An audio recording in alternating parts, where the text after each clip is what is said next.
Rob, can I ask you a question? Yeah. How come you're not in the top 10 here after Hero book? Why am I not in the top 10? You know what? We're going to get down to the bottom of that. Today on Hero TV. Hero brings you the incredible talents of image artist Jim Lee. Plus all the latest news and reviews on the hottest new comics hitting store shelves.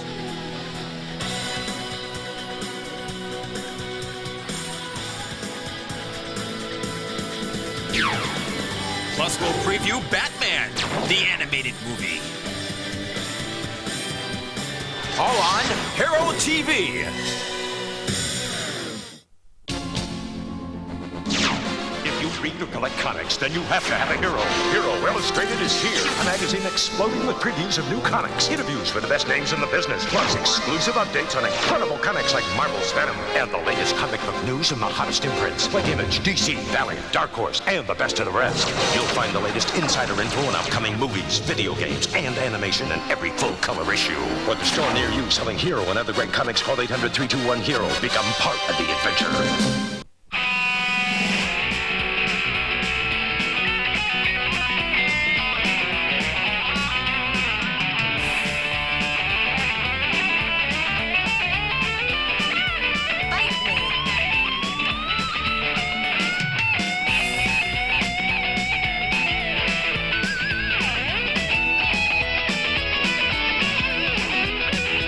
Aero the Acrobat from Sunsoft on Super NES and Sega Genesis. Bite me! Now back to the show. 1993 was the most explosive year in comics ever. Not only did we see Superman return in the form of 4 different Supermen in DC's Reign of the Superman series, but we also saw other favorites like Batman change the way they battle crime forever. And while the X-Men continue to dominate the charts with a wide variety of titles chronicling the adventures of everyone's favorite mutants, even more explosive universes were launched by several up-and-coming imprints. In addition to new launches like Dark Horse, Comics Greatest World, and Top Scurvyverse, one of these tremendous new universes is Malibu Comics' Ultraverse. This fantastic new series of comics exploded into stories with an incredible combination of stories, crossing continuity, and slick artwork capturing the excitement of the Ultraverse adventure on every illustrated page.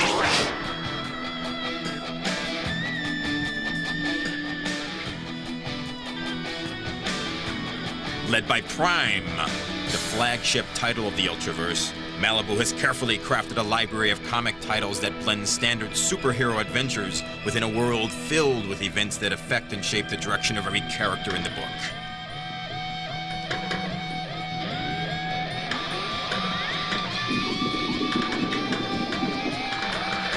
With top-name talent ranging from Steve Gerber to Barry Windsor-Smith, the Ultraverse comics are not to be missed.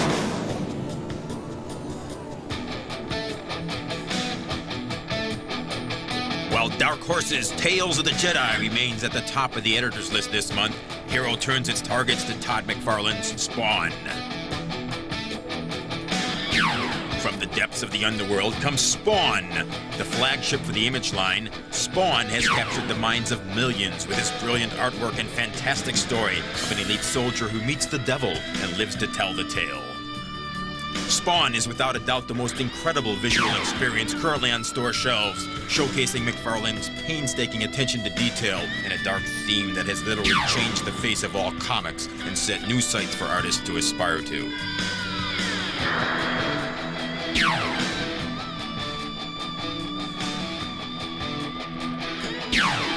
As Spawn continues to search for a humanity that may be lost, he must face off against old adversaries like the Violator and have new encounters with established characters like Batman. Next year, the powerful artwork and gripping stories are guaranteed to keep this title in the top 10 for years to come.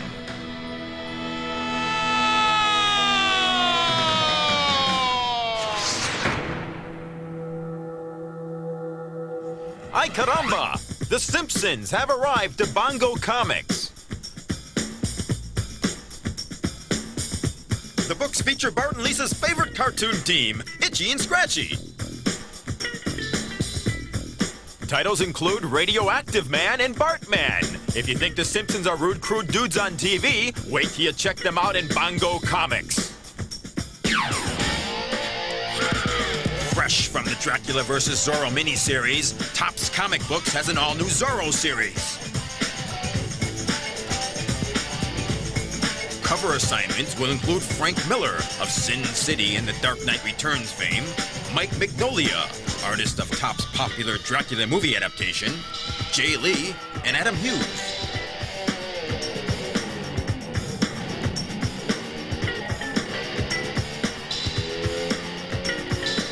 Zorro will face off against new foes, not third-rate banditos he fought in the past.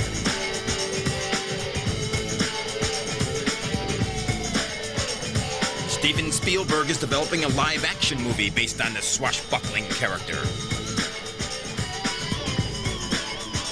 Plans are in the works for a Zorro animated series in '95. Introducing the Looney Tunes family of video games from Sunsoft. Family pictures. There's Bugs Bunny Rabbit Rampage. Now you're talking. Speedy Gonzales. Looney Tunes. Fluffer and Fuckatash. Roadrunners Death Valley Rally. Tasmania. Finally, Daffy Duck, the Marvin Mission. Excellent. Move, Earthling. Kinda pushy for a guy with no mouth. You're despicable, and I'm iridescent. What do you know? Glow in the duck. That's it! The Looney Tunes family of games only from Sunsoft.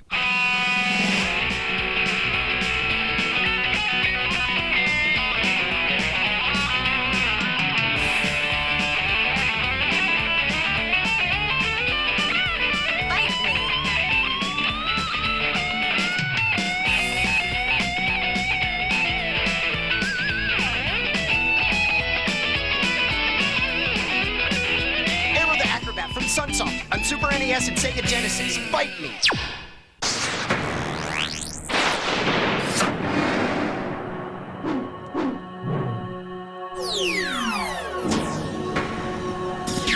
From Wildcats to Deathblow, one name has continued to command an impressive role in the ever-changing face of superhero comics. Jim Lee, with his slickly stylized renditions of fantastic superheroes and larger-than-life situations, has contributed in ways too numerous to count. His journey to stardom, however, began with his departure from Marvel and the slow but steady formation of his own studio, Homage. It really started many years ago, I think in '89. Me, Scott Williams, and Will Spertasio, we all, we were working for Marvel at the time. We decided we were tired of working by ourselves in isolation and not having anyone to talk to and getting any sort of feedback on our work. And so we rented a small one-bedroom apartment. It was tiny, and we were all in the living room, crammed there. And those were really, fun times. And quickly, we hired an assistant to help out Scott Williams, and we had piled up all of these comics, and we moved into a two-bedroom place.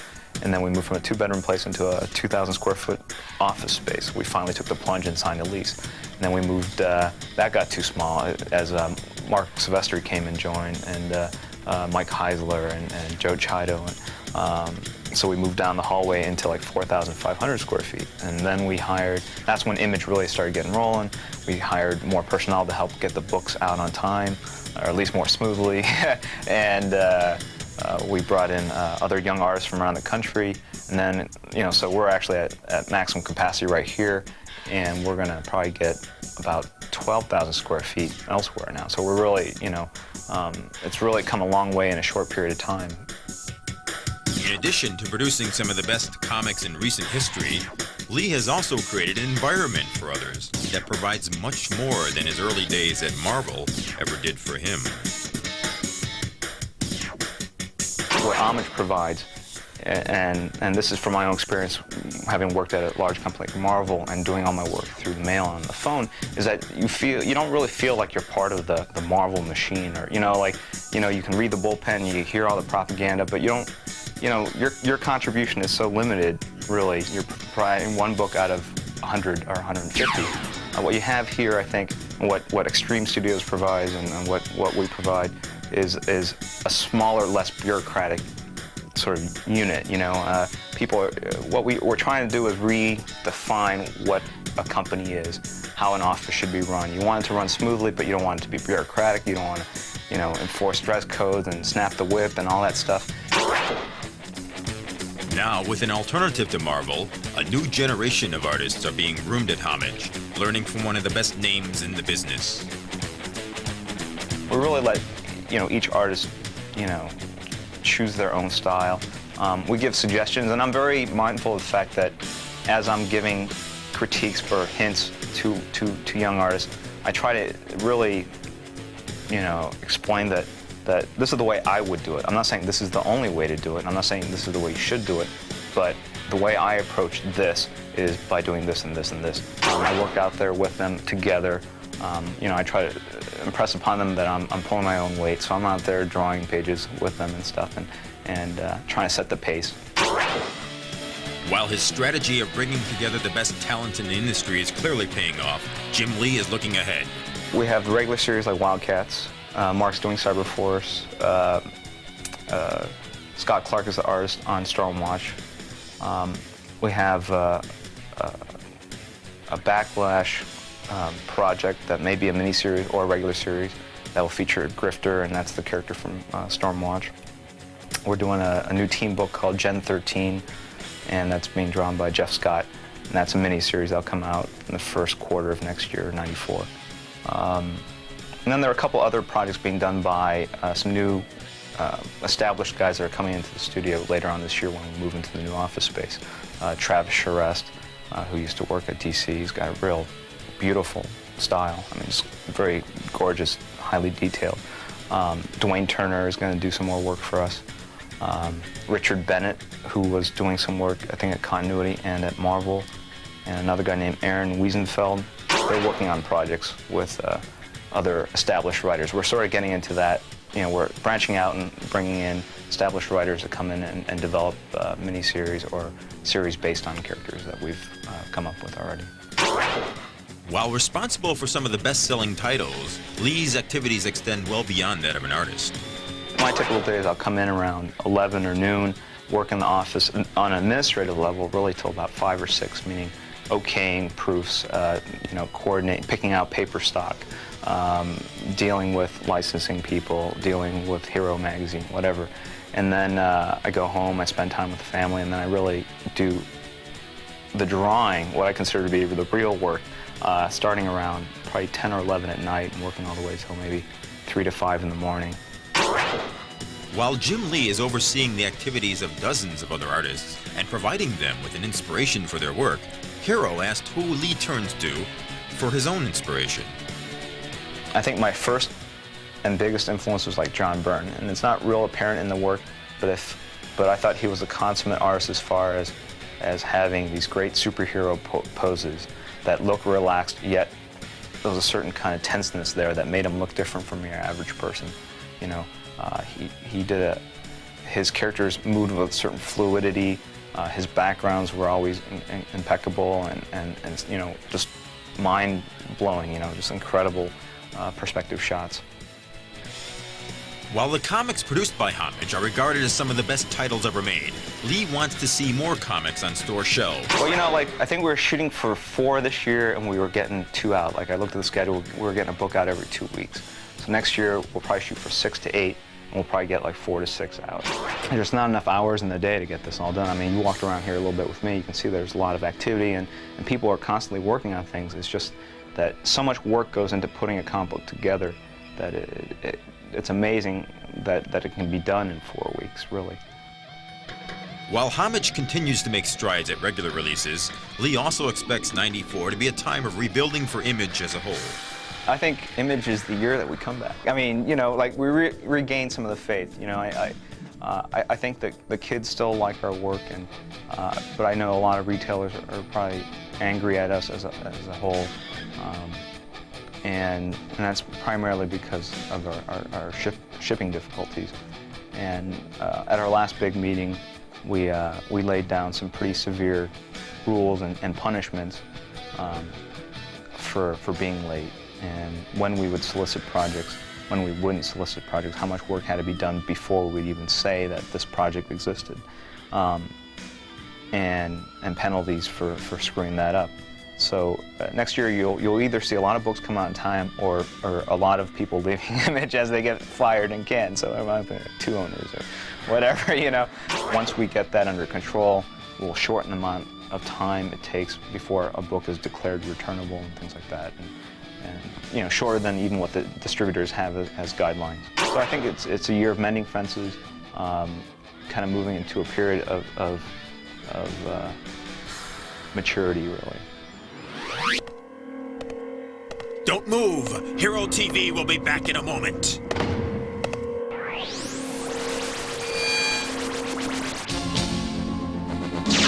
If you read or collect comics, then you have to have a hero. Hero Illustrated is here, a magazine exploding with previews of new comics, interviews with the best names in the business, plus exclusive updates on incredible comics like Marvel's Venom, and the latest comic book news from the hottest imprints like Image, DC, Valiant, Dark Horse, and the best of the rest. You'll find the latest insider info on upcoming movies, video games, and animation in every full-color issue. For the store near you selling Hero and other great comics, call 800-321-HERO. Become part of the adventure. Now, back to more Hero TV.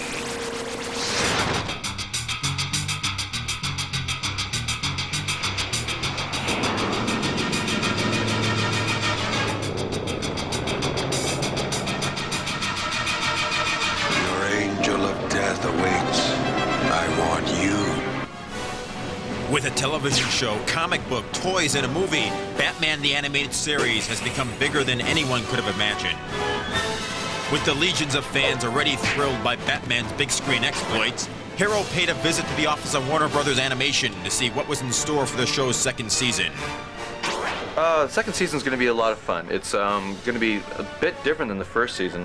Fox Television, they were very happy with their 1st season. Obviously they were happy with the ratings, but they had a few concerns about what they would like to see in the future for the 2nd season. The growing array of friends and foes that populate Batman the Animated Series are one of the big reasons for the show's success. Supporting characters are also something we expect to see more of in the months to come. Robin, they really want to have a lot more Robin in the 2nd season.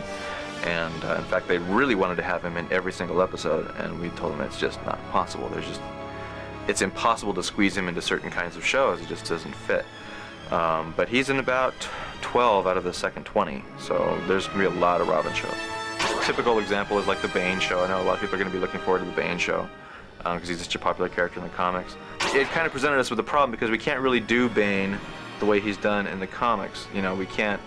First of all, we can never break Batman's back, period. Even if we wanted to, we couldn't do it because of you know, the censors. They just wouldn't allow us to do that kind of violent show. And we can never call him an assassin. You know, we can all these kinds of restrictions that we just can't do. So we wanted to do the character. So we thought, well, he looks kind of like we were just sitting around one day, just me and a bunch of the guys, and we were looking at the character's design in the comics, and we were kind of like, he looks kind of like a Mexican wrestler.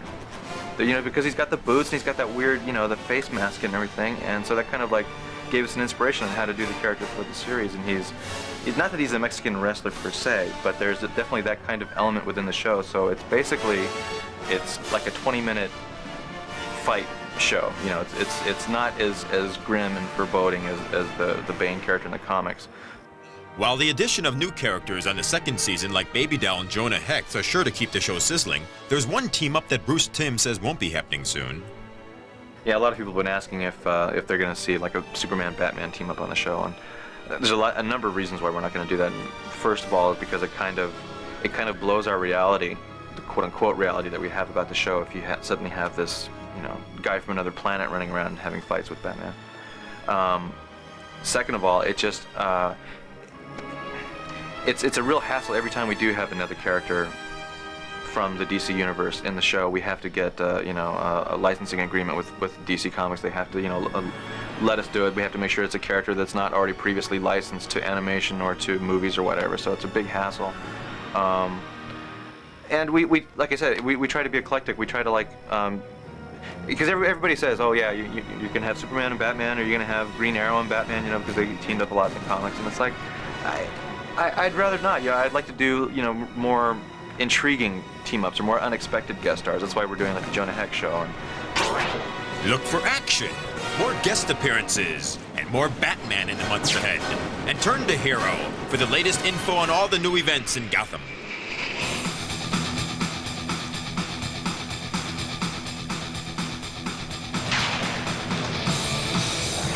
Get set for the most thrilling ride of your life as Hero TV brings you face to face with some of the hottest video games ever made and gets down and dirty with new hardware and high technology.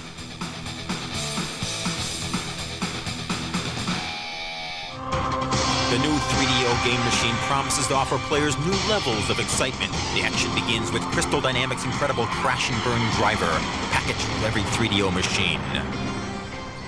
This intense road racer and blast 'em up is set in the far future, where teams of competitors aim their sights on the finish line and each other.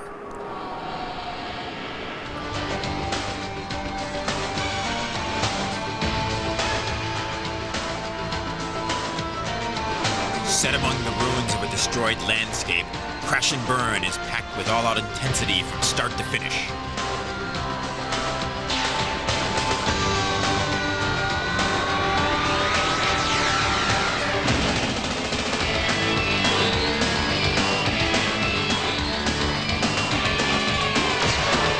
Plus shooting action that is explosive. Crash and Burn uses advanced 3DO technology and full-motion video. The secret to winning is to never, ever make a mistake. You master that tactic, and you will always destroy your opponent. Before climbing into your car, pick your driver.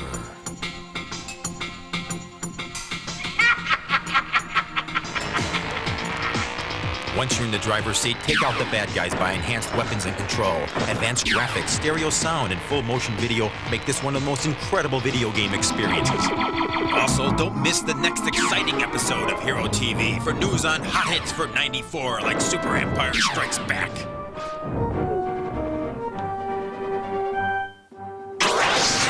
From the pages of Hero Illustrated comes Hero's Hot Top 10 Comics for January. Image's Freak Force #1. Dark Horse's Star Wars Dark Empire #1. Valiant's Bloodshot #0. Marvel's Daredevil #158. DC's Superboy #1.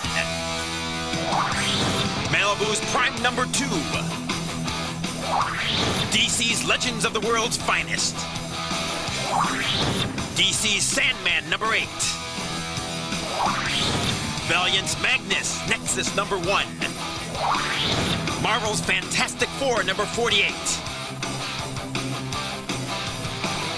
For your own copy of Hero TV, send your check or money order for $14.95 plus $1.95 postage and handling to Hero TV, 1920 Highland Avenue, Lombard, Illinois, 60148. As a special offer available only through Hero TV, order now and receive a Platinum Edition Extreme Hero comic book available only through this exclusive offer. Offer good while quantities last. Be sure to join us next month when Hero travels to New York City to meet with the pros at Marvel, DC, and Defiant. Don't miss this special episode of Hero TV.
Oh, Rob Liefeld, why do you read Wizard? Don't you hate that question at the bottom? What a I was reading that Joe Duffy thing today, and he goes, why do you read Wizard? Unbelievable.